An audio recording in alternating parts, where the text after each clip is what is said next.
Hey everybody, welcome to Port City Living, the podcast about life in Wilmington, North Carolina. I am your host, Bill Corbett, with Port City Living with Fathom Realty, and my co-host and sidekick and sidecar rider is Brad Brown of Atlantic Bay Mortgage, and together we talk about Wilmington and how wonderful it is. Isn't it wonderful, Brad? It's pretty cool. It is pretty cool. A lot of my friends and we sit around and talk about how we live in paradise, or we live on vacation. Yeah. Because, you know, we're right here at multiple beaches, and it's such a great place to live. Right. And today's episode is extra special. It's going to be good. Not only are we going to talk about some history about Wilmington again, but we are having our very first guest on the show, and I'm thrilled that we have selected the best person for that position, and it is the one and only Shane Fernando. Shane Fernando. If you don't know him, you should. He is the executive director of Thalian Hall here in downtown Wilmington. We're going to talk to him in a little bit and get some information about his background and what he's doing over at Thalian. But before we do that, I thought we might talk about Thalian Hall itself and give you some background history on it and tell you what it's all about and why everybody loves it and why it's such a historic landmark in Wilmington.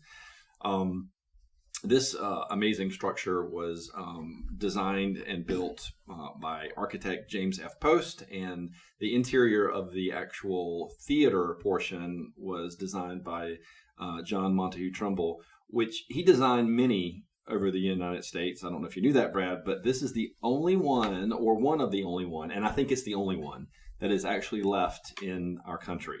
The rest of them have been torn down or burned down or whatever. Yeah. And so it's pretty extraordinary that we still have this. And I read one time that this particular building or structure was in fear of being torn down itself. But so it's two buildings combined together when it was designed. The front part of the building is our City Hall, which faces 3rd Street. And Thalian Hall is the back portion of it, and that is located at 310 Chestnut Street.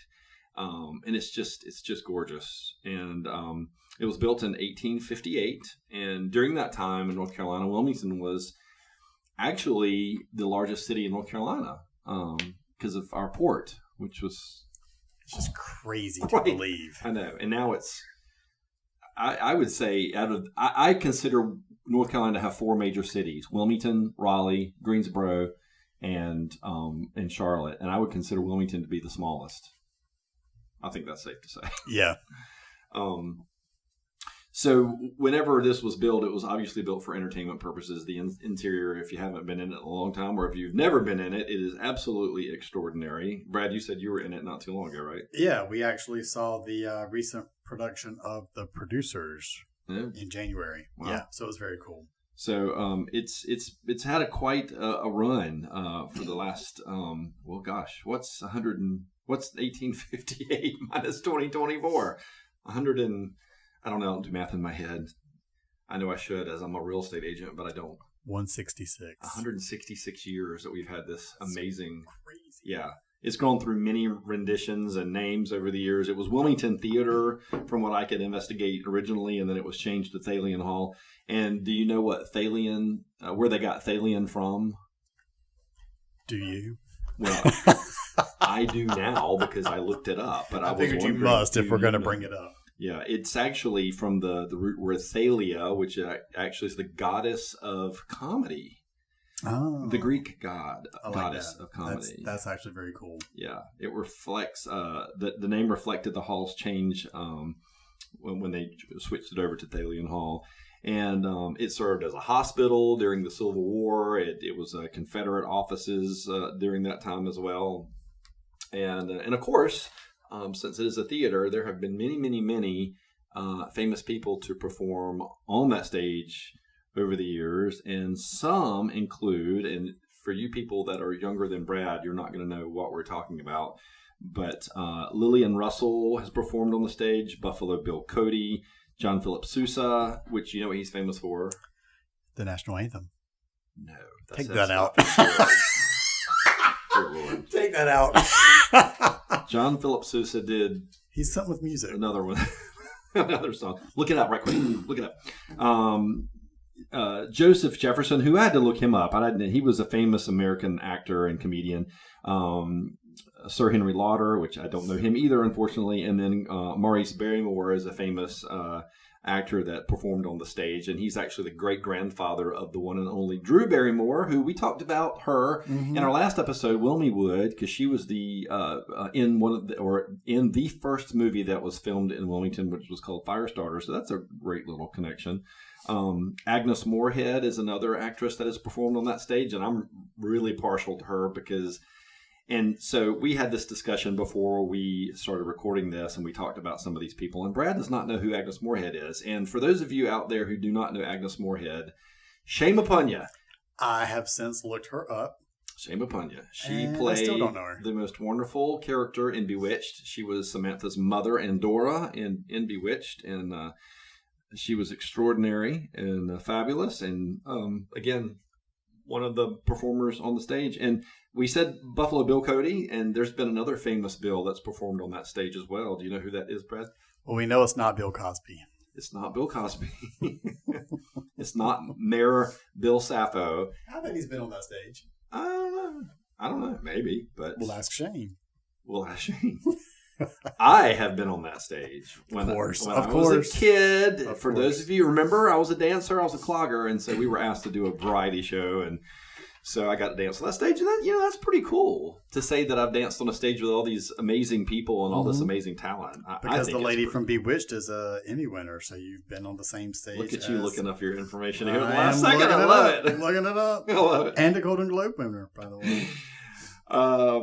So between all of the theater productions, Thalian Hall has been a place for concerts, recitals, meetings, graduations, exhibitions, and it was even a roller skate rink. And I don't know if that was on the stage or if that, I don't know, it couldn't have been in where the seats were, but unless they took them all out, but that would be kind of interesting. But it's gone through many renovations over the years.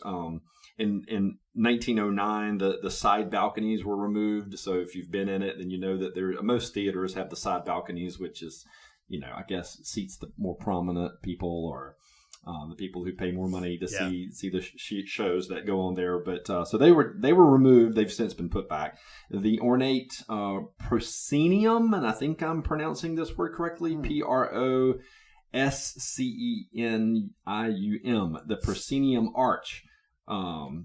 And electric stage lights were installed in 1909. And like I said, it's changed names a couple of times. During this time, it was Opera House. It changed to the Academy of Music. But it went through a recent renovation, I want to say about 20 years ago, but we can verify that with Shane when we talk to him later. And they restored it all back to its natural beauty and coloring. It went through a fire, I think, in 1973 and did a lot of damage. But it's, like I said, it's been put back. It's stunning on the inside. It's just what you think of when you think of an 1800s theater. And it's just so significant in our life here in Wilmington. The performing arts has always been a big deal in Wilmington, and it continues to be today. Of course, we have several other venues, which Shane can talk about when he gets here, and we talked with him about it because he spent some time at Wilson Center, which is our newer version of a production hall or a stage type hall. And that was very cool in its own right. It's very, very cool. Yeah, it's quite amazing. But Thalian was added to the National Registry of Historic Places in 1973. And so, that's keeping it where it is because, like I mentioned earlier, it was in fear of being torn down. But thank God it never did, and we still have it today. But it's gone through a lot of changes, and it's played a very historical part of our community. And I will say, and again, we're going to discuss this with Shane, but for the last 42 years, Tony Ravenbark, did you ever get to meet Tony Ravenbark? Did you know him? If I did, I don't remember. He was the executive director of Thalian for the past 42 years. And not only was he the director, but he was a wonderful actor and director. And he was just an amazing man. He was like the heartbeat of Thalian. He's the one that really kept it going over all these years. And unfortunately, a couple of years ago, he passed away. And so now he has handed over the torch to, like I said, our one and only Shane Fernando, who's going to take it and run with it and do an extraordinary job being the executive director. So why don't we chit chat with Shane? So, Shane Fernando, good afternoon. Welcome. And you are our very first guest. This is exciting. I was his first guest for his YouTube channel, and he told me that I should feel very honored. Are you going to tell Shane that? Well, yeah. Well, I do feel honored. You should feel very honored. No, I would say that to him. I would say that to you. No, Brad was my one and only guest. And I've been doing that thing for 4 years now, and I just haven't got. But we had a good time together. That was for sure. So, like we told our listeners earlier, we did some history behind Thalian and how long it was 166 years. That's the math. Yeah, that's a long time. She's an old girl. She is, but she looks amazing. So, Shane, why don't you tell us a little bit about your background and where you come from? Because I don't think I knew that you were from Wilmington. Yes, I grew up here in Wilmington. I don't think I knew that, and I apologize. I don't know where I have been, but anyway. Yeah. Grew up on Thalian Hall stage as a kid, and went to Hanover High School, went to UNCW, and got my kind of sharpened my chops on Thalian Hall stage as a performer, as a technician. Started working. It was pretty half and half in terms of my work backstage with set dressing, stage management, lighting, sound design, set construction, and then performance as well. So I grew up doing both, and went to school at UNCW, Communication Studies, and then moved to DC. And I was in DC for 5 years after that. And then took moving away, growing up in a place, you want to get out, and couldn't wait to move. And once I moved away, I realized a pretty darn good quality of life there. Yeah, and so I came back. But you have to leave a place to sometimes appreciate. I did it twice. I moved to Greensboro the first time and came back, and then I moved to Charlotte, lived for 3 years, and came back. And home is home. Some people don't feel that way, but I feel that way. I mean, although these days with Wilmington growing the way it is sometimes I feel like a stranger here, but still it's home. And I have to remind everybody that I'm a native too. So I grew up in Burgaw. I don't know if you knew that or not, but so I used to we came to Wilmington for everything. So even though we didn't live right in town, and then we know Brad grew up in the sticks. No, not really. So tell us, where did you go to school, and what did you get? And what your educational background, what was that all about? So I went to my undergrad at UNCW, Communication Studies, and then later I went back, got my master's in public administration with a concentration in higher education and arts policy. Okay. So and you segued over into the theater world. Yes, which I didn't plan to do. My goal was to work in international relations with a concentration in Southeast Asian security. So that just went right over my head. Yeah, same. That's all good. I already know what you just said. I studied Japanese for 10 years. Wow. So you speak Japanese, obviously? Yes, I do. Yeah. I'll make you say something. Nihongo wa hanashimasu ka? I asked if you speak Japanese. I do not. That would be a big no. And when I moved to D.C., I was on the Senate Foreign Relations Committee, and I loved my work there, but I realized that is not what I wanted to do for the rest of my life. Still, it's something I'm very fascinated about. I love to study, love to read about, but it is... knew that, okay, this is not how I want to spend every day of, my future. And that corresponded with I moved back, and there was actually a position open at UNC Wilmington in the Leadership Center, developing leadership programming for students. And that's what initially brought me back. And then actually a position opened up at UNCW overseeing production for their performing arts series. And a friend of mine said, you should apply for that. I didn't study this. I didn't, this is not. I said, but you've done it most of your life. And I said, yeah, but for fun, no one ever paid me to do it. And so I said, well, what the heck? And I got the job. And And a few years later, I was director of the department. And so just kind of, it's just where life leads you, you don't, it's not always what you expect or plan it to be. And then I was at UNCW about 10 years. And then Wilson Center, they broke ground for that. And same thing, I didn't initially apply for the position at Wilson Center until a friend, again, asked me, have you applied for the new position at the new PAC that's opening? And I said, no, I've never opened a venue like that. It's a national search. I don't have a shot at it. And I said, well, you'll always regret it if you don't apply. I was like, now I am. Thanks a lot. But I turned in my application.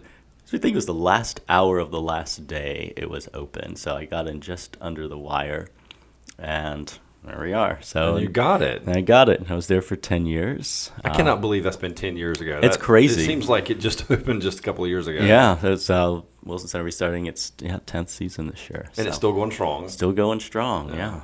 She's a beast. It's little engine that could, because no one expected it to work like it did. And why do you think that is? Our population is way too small to sustain a performing arts center of that size, and particularly Broadway programming. But we show that there's a hole in the market, and we live in a very special market that there, it took me a year and a half to make Broadway producers even turn an eye to Wilmington. It's like, what, Wilmington, Delaware? We already have a series there. And it's like, no, Wilmington, North Carolina. And it took a lot of finesse, because our market is so small. And to break a Broadway touring route away from a tried and true venue or community is very difficult. Why? There's no room for risk, and we were able to, for our first year, have 3 companies finally. Friends said, okay, well, we have these 3 scraps we're gonna give you, and we'll see what happens. Mm-hmm. And they were pretty much out of tickets in a month and a half after they went on sale, and all of a sudden, there's a hole in the market. But it just speaks to the type of community that we have. It's very unusual. We have, at any given time, 20-some theater companies that are producing here regionally, which is, for a community this size, there's nothing like that in the state, and very few across the country, if any, actually, that are communities this size that sustain the amount of live performance art. And it all builds upon itself. Wilson Center built on the success of Thalian Hall, and I don't think Live Oak would have been built if Wilson Center didn't break that ceiling. There had never been a performance ticket sold for over $50 in our community until Wilson Center opened. Wow! And people were like, "You're not going to be able to. No one's going to buy a $100 ticket, $75 ticket for a performance here." And it's like, well. We'll see. And that was one study I did when we were opening. I contacted all of the Broadway houses within 400 miles of Wilmington, so pretty much up to D.C., down to Charleston, Charlotte, outside the Atlanta area. And I asked them for zip codes. So I just asked them, like, all right, friends, can you send me your ticket sales that are in zip codes? And I drew a circle around Wilmington, obviously. Half of it was water, but the other, within 10 miles, all of those zip codes, and found out that we had 3,000 to 4,000 people, and this was over 10 years ago, who left Wilmington every month to see programming. Wow. In those venues that the Wilson Center eventually brought in, and so that spoke volumes too to the what our community is able to sustain and what they want to see and experience in terms of live performance. Again, you don't see that in communities this size anywhere. So. And I think that's interesting, because in the research that I did about the history behind Thalian, is that at one point Wilmington was the largest city in North Carolina, way back then. Yeah. But I still, Wilmington's grown a lot, and I find that surprising that something like this they didn't think would work. Yeah, it's just dollars and cents. I mean, in terms of just scale, you don't have, when you cut the population down generally to the percentage who would pay to go to performances like this, it's a much smaller percentage. And if your population is small, you don't have the numbers to make the audience numbers work. Right. But you're right. This history goes way back. Thalian Hall was built. It was the largest venue south of Richmond. Not only the largest in the state, south of Richmond. It was built by debatably the best theater designer of the 19th century. Trumbull, The stage technology, the investment that the city of Wilmington put in developing this space, they built a theater that's second to none, and they wanted to. And again, that was also a status symbol for the city in terms of saying, we've arrived, but they also had to sustain it. And the touring that came through sustained it. And it's pretty remarkable looking at the luminaries that came through. And I like telling this story, in terms of what potentially, brought about Thalian Hall, because there was a theater that sat right where Thalian Hall is. Oh, really? I didn't know that. And so that was built in 1803, called the Ennis Academy. And the first floor is a theater. The second floor was North Carolina's first free school. And in the early 1850s, P.T. Barnum brought through Jenny Lind, who is known as the Swedish Nightingale. She was the Taylor Swift of the world back then. And she did an American tour just moments after her tickets went on sale in any city, gone. People just clamored head over heels to hear her sing. And what was her name again? Jenny Lind. And she's if you ever saw Greatest Showman in the movie, yes. she's in that. So he actually tours her, and they actually cover that. He meets her, I guess, at the in England there, I guess, when with the Queen, and then decides to arrange an American tour of her. And it is debatable whether she was as good as she was, to be, or was it all hype, as so many of our artists continue to be today. Right. There's, you got to have a little both. You got to have talent, and you got to have the hype too. Right. And she definitely had the hype. So she was on her American tour, and her train from Richmond to Charleston stopped in Wilmington, and of course people just ran down to the station with flowers and just wanted to have a glimpse of her and begged for a command performance. And apparently, told P.T. Barnum said, "Your theater couldn't even hold my orchestra." And it was apparently quite humiliating for the city. And pretty much a year later, that theater was torn down, and Thalian Hall was built. And so they began construction on that. So I do believe, that potentially also had a hand in, like, okay, well, we're gonna build the best so we can have the likes of the Jenny Linds and others perform in our city. Yeah, we were going through a list of some of the people that I found. I'm sure you know way more about this than I do, but some of the big names that have performed on that stage. I said I was one of them, and I know you were one of them. But I said Agnes Moorehead had performed on that stage. I don't even know in what capacity, but he didn't know who Agnes Moorehead was, and I wanted to slap him. Sorry.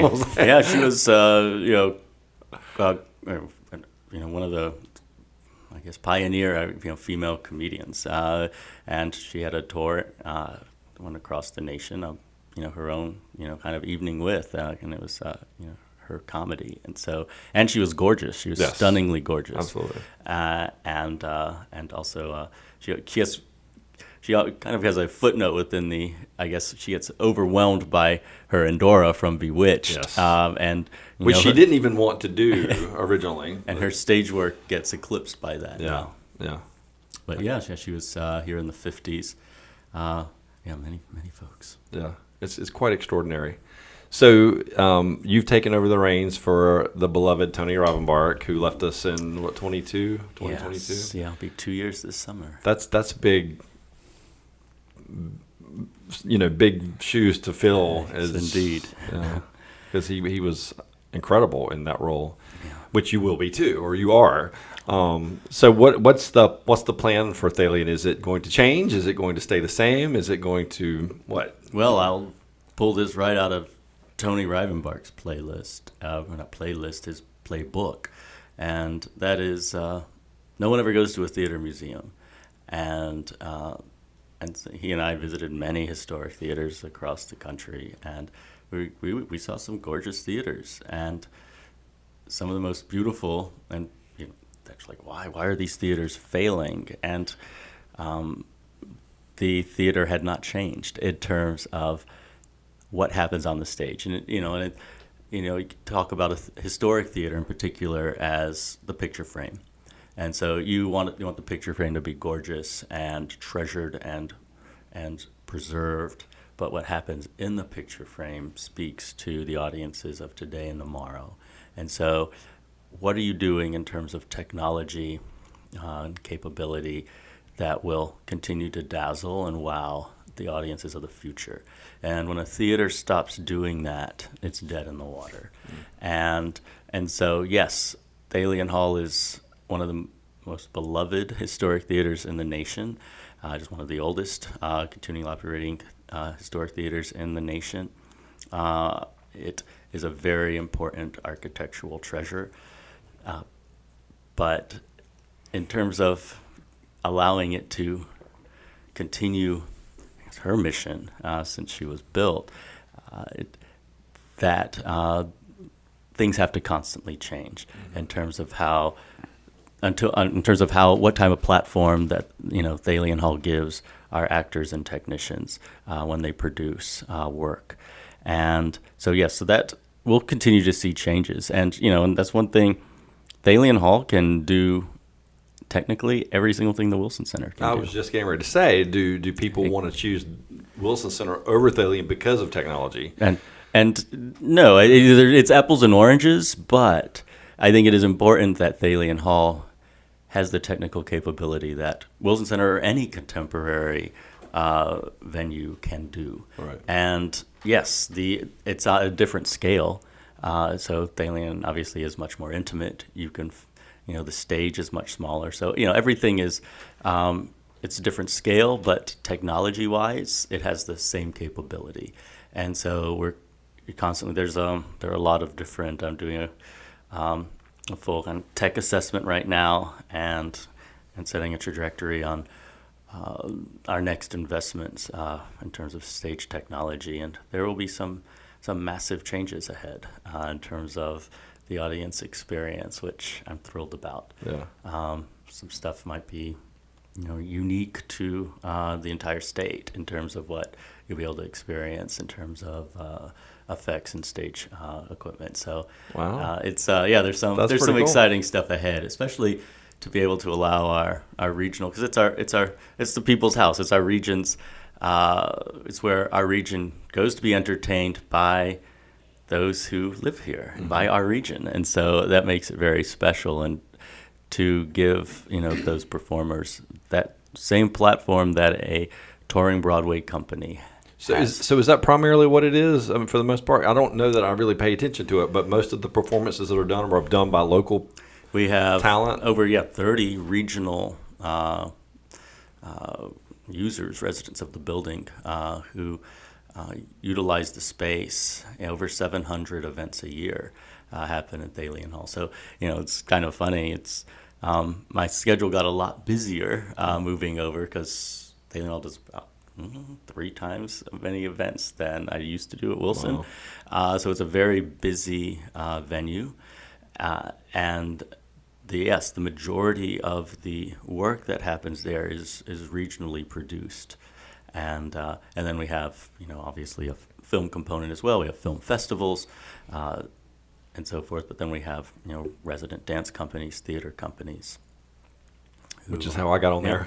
Yeah. This was way back in like 1983. And we do have touring. Yeah, so that's not 1983. Come on.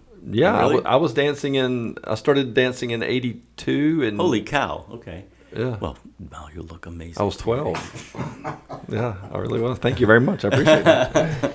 So what about for those who are not familiar with Thalian enough or don't even live here and would like to know more, like how can they get involved with Thalian? Is it something that the community can get involved in different ways? Of course. Obviously, one very obvious way is through our volunteer corps. And so that is pretty standard across the board for most venues, is having a core of folks from the community who volunteer and support the operations, whether it's ushering or we have our docent program, which provides tours of the facility, hospitality for our artists and so forth. So that is definitely a backbone and a very accessible and easy way on your own time to be involved and support this venue. The other ways, depending on what type of art form you like, getting involved with one of our many regions production companies. Right now, Opera House Theater Company is they're producing Death of a Salesman, which is on the main stage. Actually, and it's a mix of local and out of town talent. The female lead, Yvette, she just won a Grammy last week, and she was just got she was the female lead in Some Like It Hot on Broadway. She got a Tony nomination as well this year for that. But she just won the Grammy for her work with the cast album from that Broadway show. Oh wow! So she's on stage this weekend.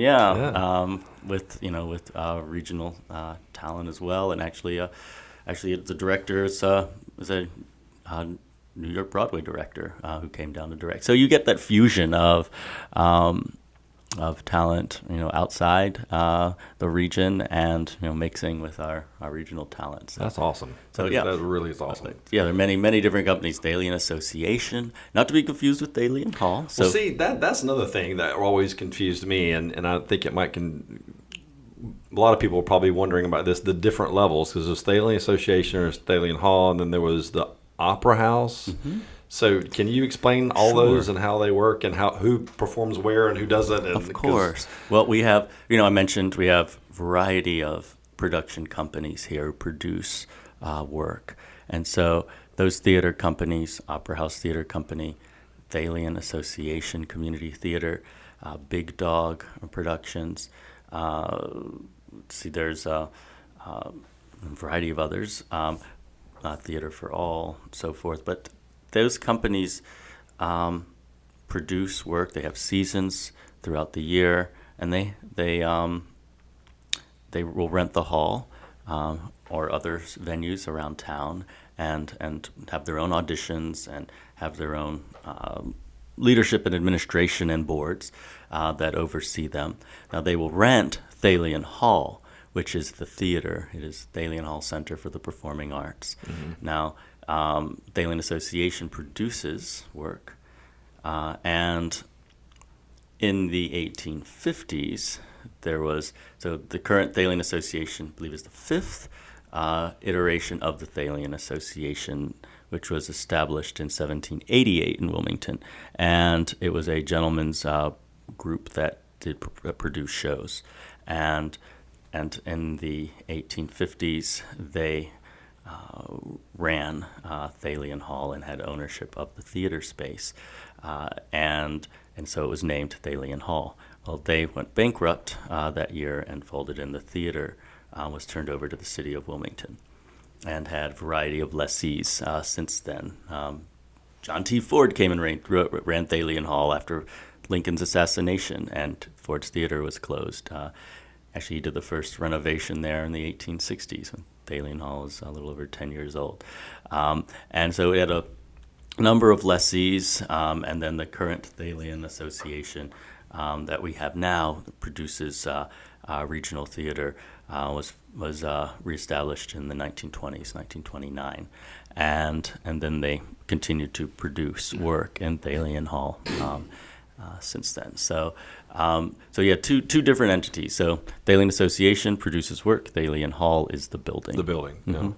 And Opera House produces work. Thalian Hall is the building, Big Dog. So you have different companies that have different missions. They different types of performances. Big Dog generally doesn't do musicals; they do straight plays. And then Opera House and Thalian Association, probably two of our largest renters of Thalian Hall, and produce primarily musicals. They'll throw in straight plays too every now and then. Mm-hmm. But yeah, It's been my dream to be on that stage and perform, other than dancing. But, Do it. do it. I'm chicken. I'm too chicken. I'm too old for that stuff. That's not. No, you're That's not. not true. That's not true. But That's the thing. That's the one thing you never age out of performance, because once you age out of a role, there's always 10. another role. Yeah, there's always another role that you person there that you is can play. true. Somebody's It grandpapa. never. That's right. That's what I was It thinking. never ends. Yeah, the whole idea of auditioning just completely terrifies me.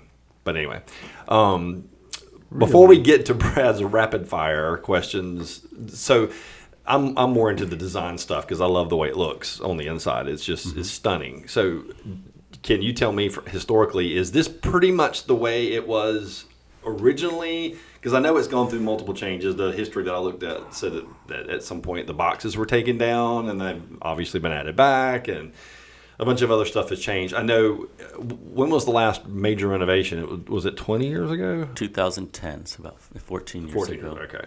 And I know a lot of things were added in or changed or whatnot, new seating and whatnot. But Yeah, well, it's like many theaters, historic theaters.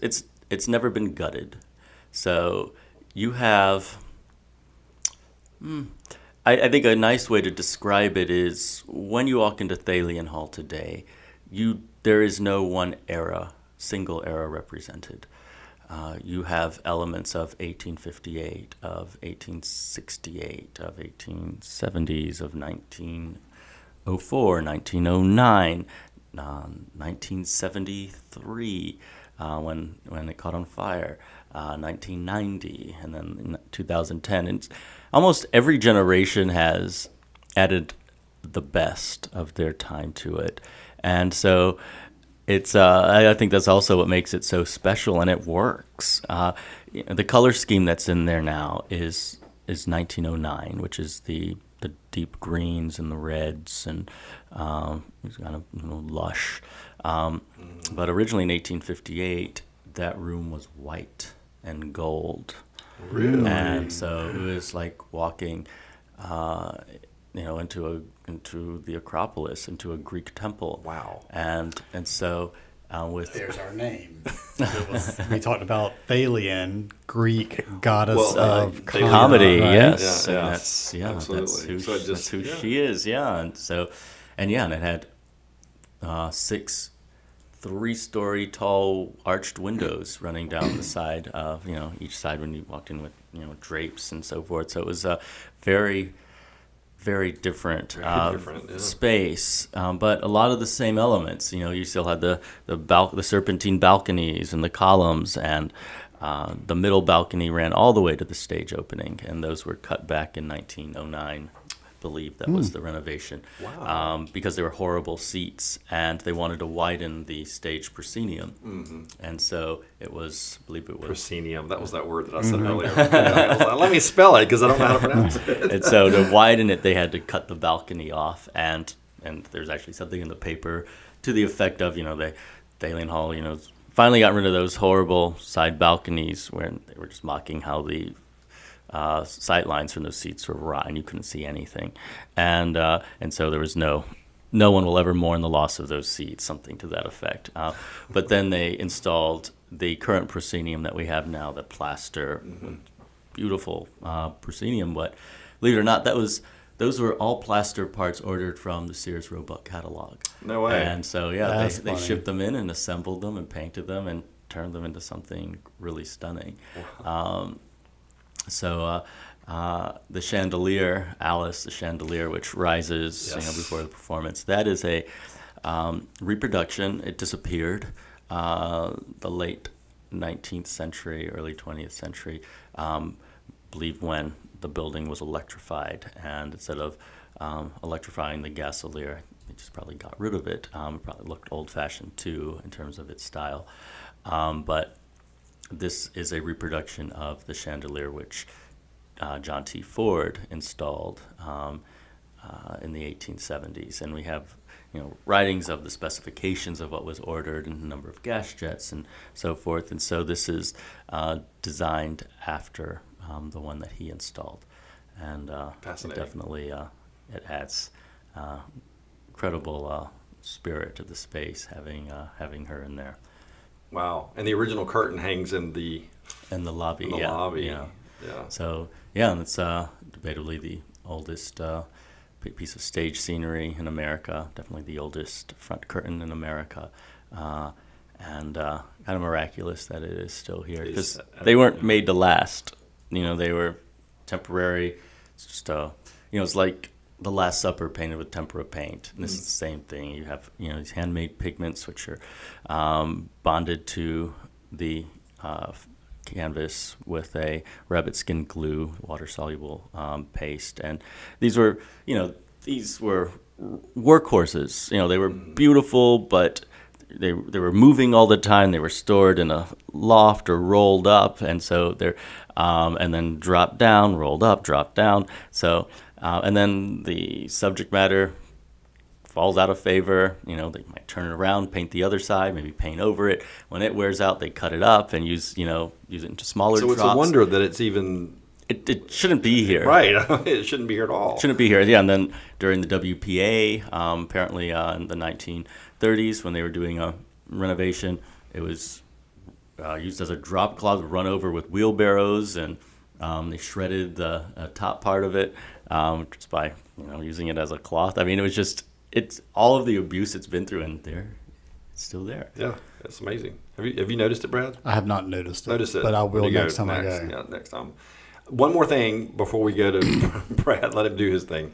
We talked about. We don't have to. There's yes, so much we do, great content here it's now. It's going to be interesting. It's going to be. We talked about technology, and Yes. I know the one thing about Thalian, it had that. It's the cannonball. Oh, the thunder roll. The thunder. Yeah. Talk so- about that for a second, because that's really awesome. Yeah, and you imagine this is one element out of, dozens upon dozens of theatrical special effects equipment that was initially built with. But yes, this is definitely a treasure, the only one in the Western Hemisphere, one of only two in the world that we're aware of that works. And it, obviously, if you wanted a thunderstorm in 1858, you just couldn't pull down an MP3 or find a CD or whatever. You had to make it. And so with actual things, and so yes, high above the stage and kind of almost straddling the seating area way above is a chamber with a wooden trough that runs from one end of the theater to the other and then goes all the way back, and there are drops within the wooden trough. And so you load cannonballs in the very top, and there's a little rabbit hutch with a rope that you pull on, and it will drop the first ball, and then it will reload the next one automatically, and you release one after the other, and you get the sound of a thunderstorm approaching. And then with all of the cannonballs are running, you get the sound of the thunderstorm over the theater. And then as they all reach the end of the run, the storm is moving away. And up there is also the rain barrel, which is also another piece of stage technology that still survives there. It's by that. And you spin that, and it creates the sound of rain falling. And it's a really... Is this stuff still used? Yeah. Really? We demonstrate at least once a year. I know we have one of our touring artists next year, which we'll be announcing soon. They want it to be part of their performance. They're doing a song about storms. So, let's do it. So, fascinating. It takes about 3 people to run it. So, so you think about the number of technicians and that's just one piece of stage, special effects that takes 3 folks to run. Pretty incredible. And you think of all the other effects and lighting and so forth that had to be done manually back then. There were a lot of crew members back then. It was a true production. It was a true production. To get it all. Yeah. Yeah, and now you're like, stick in a MP3, and there you go. There you go. That's the easy way out. Cool. Brad, All right, so we wrap up with rapid Rapid fire. Okay. Are you This ready? is fun. We'll do it. Try it. Okay, we'll try it. So in a former life, this is how this sort of came to be for me, with introducing teammates to colleagues, and they want to get to know people. So people know Shane Fernando, but do they really know how Shane thinks? Okay. Right? All right. We'll see how this So goes. rapid fire, we're gonna just the first thing that comes to mind with these questions. Okay. Okay. All right. If you could have dinner with any fictional character, who would it be? Fictional. Sophia Petrillo from the Golden Girls. Oh, that's a good one. Tell me why. It's for her old world wisdom. Yep, she's good. Oh, Sophia. What's the most unusual or unique talent that you possess? I can do Ukrainian Easter eggs. I'm half Ukrainian, so I've been. Those are the art form where you paint on the wax, paint on the eggs with wax, hot wax, and at the end you take all the wax off and you have all the colors underneath. It's like batik on an egg. Oh, that's cool. I need to see those. Yeah. All right, what is your go-to karaoke song?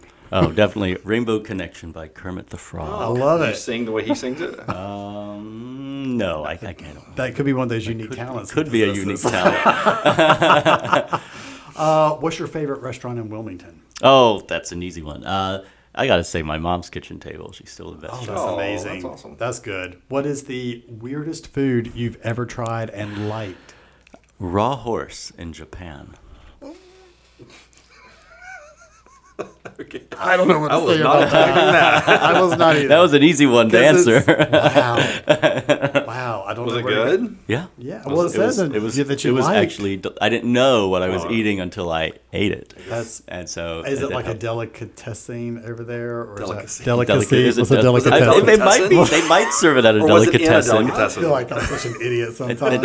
It was a delicacy in a delicatessen. Yes, Oh, there we are. Okay. What is your number one food you do not like? I'm yet to Horse. find it. Yet to find it. Okay. Really? No, you said he liked horse. Okay, I'm just Let the kidding. man Just kidding. have his Just horse. kidding. All right. What's the most adventurous thing you've ever done? Oh, I guess bathing elephants at an elephant orphanage in Sri Lanka. Oh my gosh. God, I'm just going to go home and go back to bed. If you could be any animal for a day, which one would it be? Oh, definitely a honeybee. They have the honeybee. most complex civilizations on Earth, I believe. Okay. I'm glad you didn't say a horse. Now that Okay, we did. yeah. What's your favorite board game or card game? I love murder mystery dinners. Those are fun. Oh yeah, that would okay. I get you there. All right. If you could spend the day in the shoes of someone else, living or dead, who would that be? Walt Disney. Why? He's brilliant. He is in pretty- terms yeah. of capturing the human imagination. Right. Just to be in his shoes for a day. I think it'd be. He's made a lot of people eye-opening. happy. That's right. Yeah. For sure. For sure. What's the most interesting place you've ever visited? Oh, that's tough. I'd say Mount Ararat in Turkey. Okay.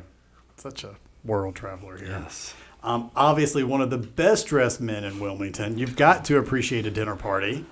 So, if you are throwing one, living or dead, who would you invite over? That's tough too. Okay, I'm gonna just throw out some names. Saint John the Apostle, Václav Nijinsky. He was a Russian-Ukrainian dancer in the early 20th century, considered the most exquisite male dancer of the 20th century, but yet there is no video of him ever dancing, and it was never done. And I'm gonna throw in Aretha Franklin too. Oh, yeah, that's a good be one. fun. Okay. So, come down to my level a little bit. Movies and TV, what's your guilty pleasure? Best in Show. Never seen it. Oh, come on. Feel like, is it about the dogs? It's about the dogs, the crazy people with the dog show. It's Isn't all a Parker Posey parody. in that? Yes. I love her, but no, I've never seen it. All right. Kristen Catherine Davis O'Hara, is- and Yeah. it's a heck of a that's a good one. I've heard it's cast. good. It's a good It's one. hilarious. All right. The most random fact that you know. Oh, I guess I'll go along with the dinner party theme. Ironing a piece of newspaper on a tablecloth removes candle wax very easily. Oh, that's a really good one. Yeah, yeah, okay. If you could have one wish granted right now, what would it be? Oh, have more unity in our country again. Yep, I agree with I that one. miss that. Really good one. All right. Going back to Thalian Hall here. Okay. Who would be your dream performer? You could have anybody in the world. You know, my dream Not performer. this guy. Oh. Not Bill. Okay, well, Bill would be the second wish. Let's see. I'll take second. That's good. Okay, this may not be the answer you're expecting, but the dream performer for me would be that kid who will be Thalian Hall's CEO someday in the future. Wow. Like Oh, that's enough. I'm going that to would start be crying. that dream. That was a good. That's a good very one. good. That's a good answer. one. I might have little tiny goosebumps, but that was a good one. Little tiny. I appreciate that. That's all I Oh, got well, for the thank rapid you. That was fire. Thank incredible. you. That was absolutely incredible. Thank you, This was Shane. fun. Thank you you. so much for joining us and being our first guest. Delighted to be here. I think this was fantastic. Yep. And I learned Good a lot. call. I thought I knew a lot about Totally. Thalian, but I learned way more than I ever thought I would. So Yep. thank you. Thank you. Wow, what a great interview with Shane Fernando That was today. quite extraordinary. Shane is an awesome guy, and I loved his answers to your rapid fire. Those were quite interesting answers, I thought. I'm not gonna lie, I was a little surprised by a few of them. I mean, Sophia Petrello. I mean, really, that was Horse meat? Never horse meat. Raw? Who eats horse meat? I forgot to ask him what kind of horse. I'd be intrigued to know what kind of horse it was. It was raw. That's all we need to know. Oh my gosh. Thank you so much, everybody out there, for tuning into this episode. We had so much fun putting it together. We loved having Shane. He's an extraordinary guy. We wish him the absolute best over at Thalian Hall. And if you get a chance, get over there and see a production and enjoy the atmosphere over there. It's quite stunning, and I think you'll love it. So I am Bill Corbett with Port City Living at Fathom Realty. And I'm Brad Brown with Atlantic Bay Mortgage. And remember, if someone doesn't have a smile, then give them yours. Bye, everybody.